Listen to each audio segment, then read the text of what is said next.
Doug O'Neill, horse trainer for All Have Another.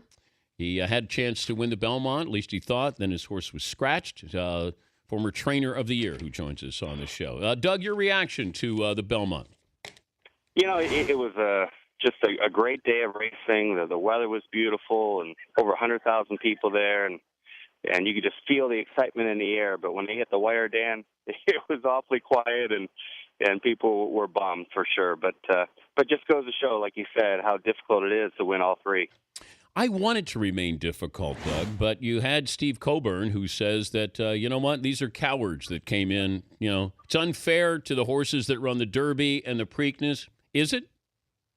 No, I don't think so. Here's Steve in the heat of the moment, and here's a guy who it's one of his first horses he's ever owned, and here for $8,000 he owned a franchise, if you will, that was ready to make history. So, I feel for him because they put that mic right in your face right after an event like that. You wanna go noodle arm on somebody, and so yeah, he said some things. I'm sure he'll look back and say, "God, why did I say that?" But no, I think you look back at the former Triple Crown winners, and they all face fresh horses in the Preakness and the Belmont. So now you don't want to make it too easy. And the way I understand the way he's saying it, is that you can only run in the Preakness and the Belmont if you run in the Derby, and that shouldn't be the case.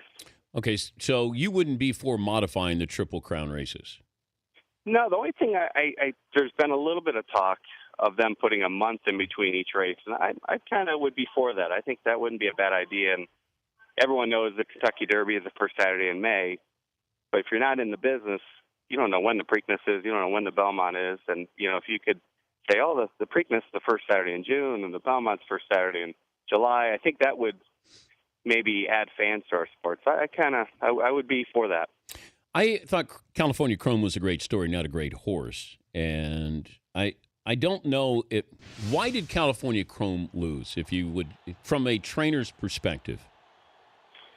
Well, he needed the perfect trip, and he broke out a little bit leaving the gate. The number 3 horse broke in a little bit, so that caused a little bit of a stop in motion for him, and then he was kind of pinned down on the inside, down the backside, and he got beat less than 2 lengths, so he ran an unbelievable, great race, but unfortunately we all, are grading him on did he win, and he didn't. But, I think in that kind of setting, in the previous 2 races, he had just a wonderful trip. And this one, he had some adversity and still ran great, but just not great enough. How much of a financial hit do you take for not winning the Triple Crown? I was thinking that, too. I mean, there was some crazy numbers tossed around leading up to the Belmont. I had heard $15 million, $20 million. And I'd say now, he's probably worth about $5 million, which is still, for an $8,000 investment, less than like a Lakers season ticket. Here's a guy, Steve Colburn, his partner, sitting on just a tremendous horse, and still that horse is worth a lot of money. We're talking to Doug O'Neill, the trainer for All Have Another, joining us, Dan Patrick Show. But you're also looking at, you had the Kentucky Derby and the Preakness winner and All Have Another, and then scratched in the Belmont. Did that cost a lot in stud fee financially? Did it cost the owners? It did. It did.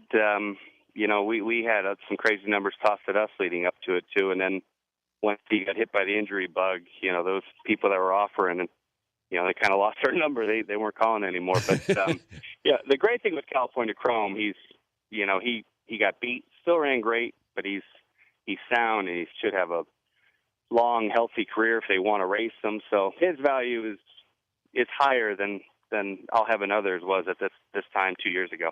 There was no indication that this horse could be a little tired, a little spent. Everything we had heard leading up, everybody was talking about how this horse is not bothered. He's so nonchalant. He can run all day. He's, the jockey talked about how much power he had and the best horse he's ever been on. But can you sense when a horse is just tired? Because that's what it looked like. California Chrome did look like a horse that was spent at the end of that race.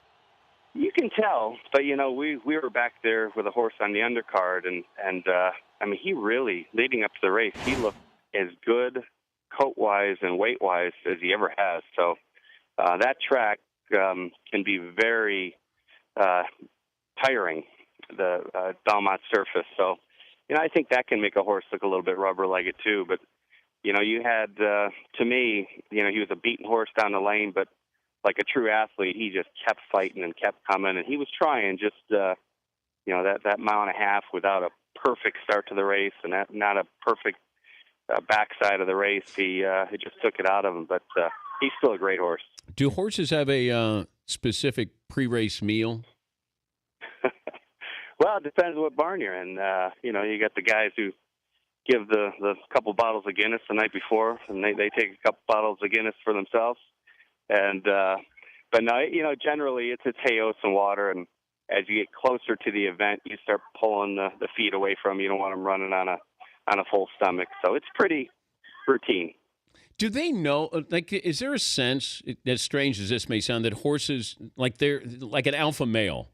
Like there are dogs that have to be the first out the door if there's another dog in the family. Like, horses have to. Are there alpha horses that just want to be in front, be great, and you can almost sense the confidence or pride with them? For sure. You'll see the horses who are a lot more comfortable in packs, and you'll see the ones that kind of want to lead the way. And California Chrome, he's a leader for sure. And again, I'm sure that he's angry and pissed and not happy with the fact. Wait. Do you think the horse is angry today?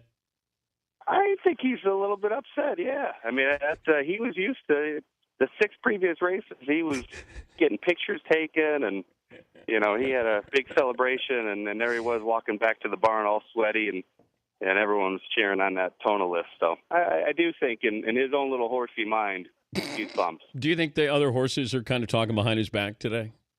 He choked. A couple of those other guys, he totally choked. He choked on that carrot he had the night before. Good to visit with you, Doug, as always. You too, Dan. Take care. Thanks. All right, Doug O'Neill joining us from Santa Anita.